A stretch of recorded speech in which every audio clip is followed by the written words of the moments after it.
حضرت صوبیہ رضی اللہ تعالی عنہا. حضرت صوبیہ کا واقعہ کچھ ایسے ہے کہ جب نبی صلی اللہ علیہ وسلم کی ولادت کی خبر آپ کے چچا ابو لہب کو ملی. چچا کو بھتیجے کی خبر ملنا تو ہر معاشرے میں بہت بڑی خبر اور خوشخبری.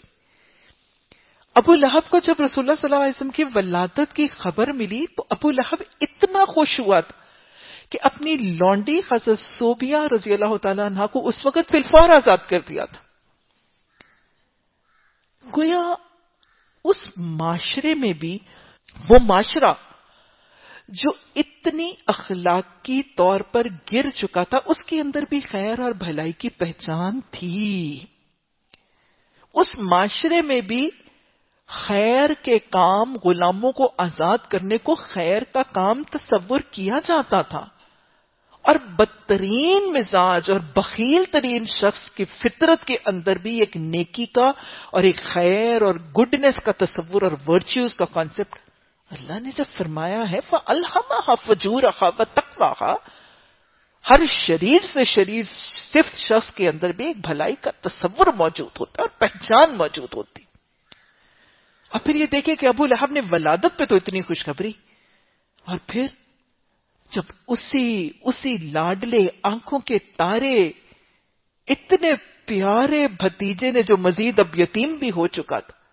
اور مزید ان کی محبت اور ان کی شفقت کا حقدار بھی بن چکے تھے، لیکن جب نبی صلی اللہ علیہ وسلم نے نبوت کا اعلان کیا تو وہ محبت، وہ شفقت، وہ قرب دشمنی میں اور عداوت میں بدل گیا. یہ ڈٹائی، یہ تکبر اور یہ اپنے دین کی اندھا دھند پیروی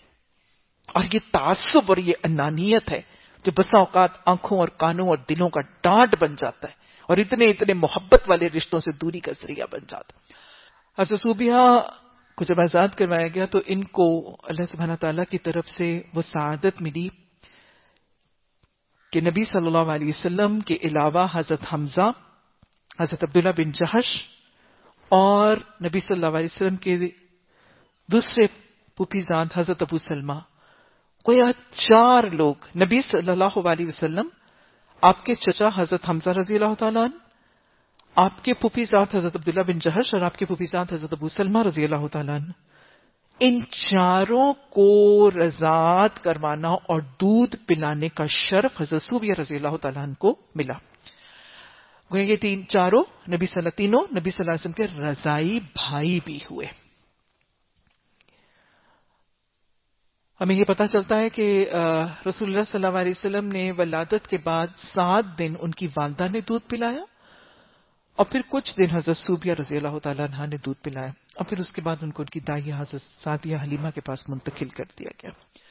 حضرت صوبیہ رضی اللہ تعالیٰ عنہ نے 7 ہجری میں وفات پائی. حضرت سپیہ غامدیہ، یہ بنو غامدیہ کی ایک شریف زادی، ان کا تذکرہ ہم جہاں زنا کے احکامات ہیں وہاں ہم وضاحت سے پڑھ چکے ہیں. غامدیہ قبیلے کی یہ وہ خاتون جن سے زنا کا ارتکاب ہوا اور زنا کا ارتکاب کرنے کے بعد حاملہ بھی ہوئی، لیکن گناہ کبیرہ کے ارتکاب کے بعد ندامت، شرمندگی،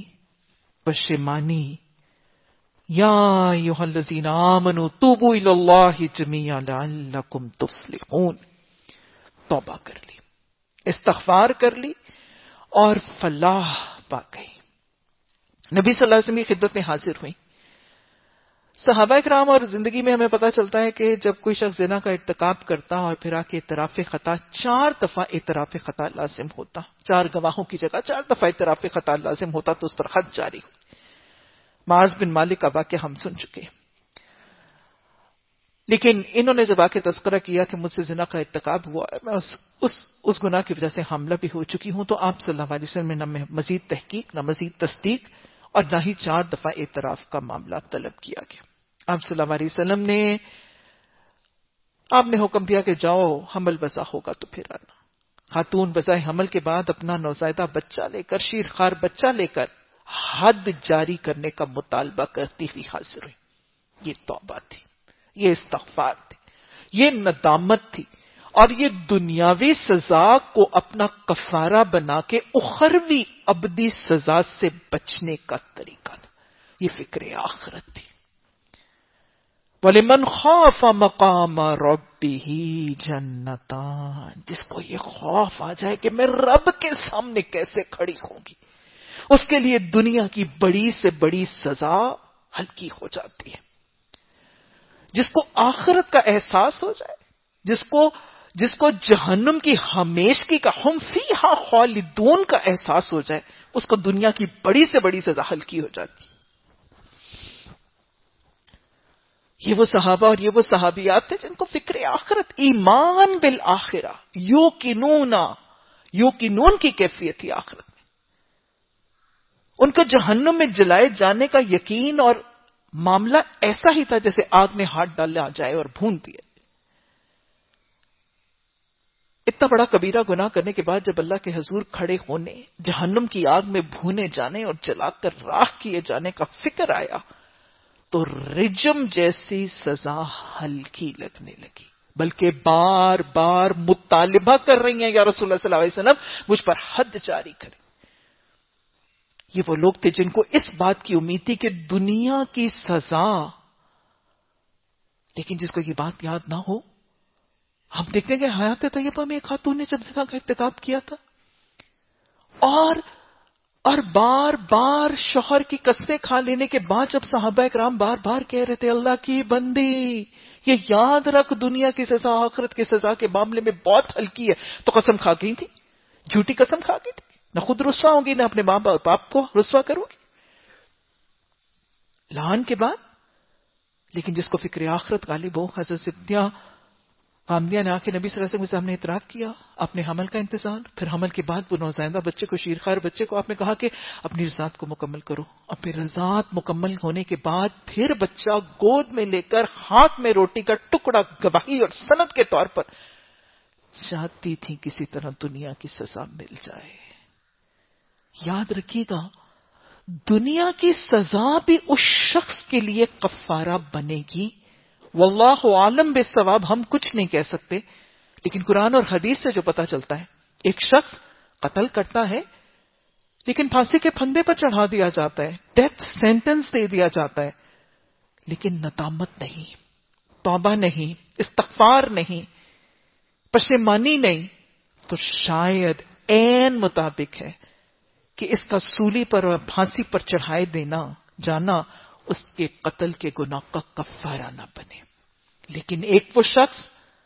جو دنیاوی سزا برداشت کرتا ہے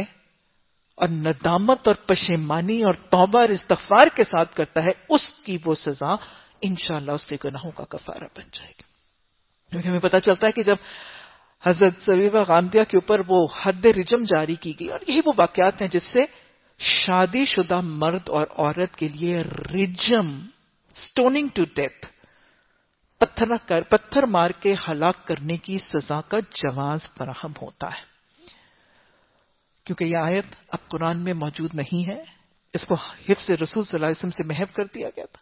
وَنَنسَخُ مِنْ آیَاتٍ أَوْ نُنْسِهَا، اس کو بھلا دیا گیا تھا، موجود تھی، آئی تھی، نازل ہوئی تھی، صحابہ اکرام نے، حضرت عمر رضی اللہ تعالیٰ نے سنی اور پھر حفظ رسول صلی اللہ علیہ وسلم سے محو کر دیا گیا، لیکن سنت سے جاری کر دیا گیا، اور یہی واقعات ہیں جو سنت کی جاری کرنے کی۔ ہمیں پتہ چلتا ہے کہ جب پتھر مارے گئے تھے تو حضرت خالد بن ولید رضی اللہ تعالیٰ عنہ بھی تھے۔ حضرت خالد بن ولید رضی اللہ تعالیٰ عنہ نے جب پتھر مارا اور صحابیہ کے جسم پر گرا تو خون کا ایک چھینٹا حضرت خالد بن ولید رضی اللہ تعالیٰ عنہ کے جسم پر آیا، اور اس پر حضرت خالد بن ولید نے ان کو برا بھلا کہا۔ آپ صلی اللہ علیہ وسلم نے فرمایا خالد اپنی زبان کو روکو۔ یہ ہے تربیت اور یہ ہے تزکیہ جو آپ نے صحابہ کرام کے لیے کہا، اور یہ ہے کسی کی عزت اور کسی کے معاملے میں کوئی جملہ کہنے سے روکنا اور اجتناب کرنے کا طریقہ، اور پھر یہ ہے ضبط لسان اور ضبط نفس کا طریقہ اور تربیت۔ خالد اپنی زبان کو روکو۔ خدا کی قسم اس عورت نے ایسے توبہ کی ہے کہ ظلم سے محصول وصول کرنے والا بھی ایسے توبہ کرے گا تو اس کو بخش دیا جائے گا۔ اور پھر آپ نے نماز جنازہ بھی پڑھایا۔ حضرت عمر رضی اللہ تعالیٰ نے کہا کہ آپ نے ایک زانیہ عورت کا نماز جنازہ پڑھایا، تو آپ صلی اللہ علیہ وسلم نے فرمایا کہ راہ خدا میں جان قربان کرنے سے بڑھ کر اس نے کوئی چیز نہیں پائی، کہ اسے صرف خوف خدا کی وجہ سے گناہ کبیرہ کا اقرار کیا اور اپنی جان دی۔ کچھ روایت میں آتا ہے کہ اس نے ایسی توبہ کی کہ اگر مدینہ والوں پر تقسیم کر دی جائے تو وہ ان کے لیے کافی ہوگی، کیونکہ اس توبہ میں کیا تھا؟ اپنے جسم کو رجم کی سزا کے لیے پیش کر دینا۔ اللہم آتی نفسی تقواہا، اللہم انی اسألک الہدی والتقی والعفاف والغنی۔ اللہ ہمیں تقوی عطا فرما، ہمیں پاک دامنی کی توفیق عطا فرما، اور اللہ ہمیں اس دنیا سے غنی کر دے۔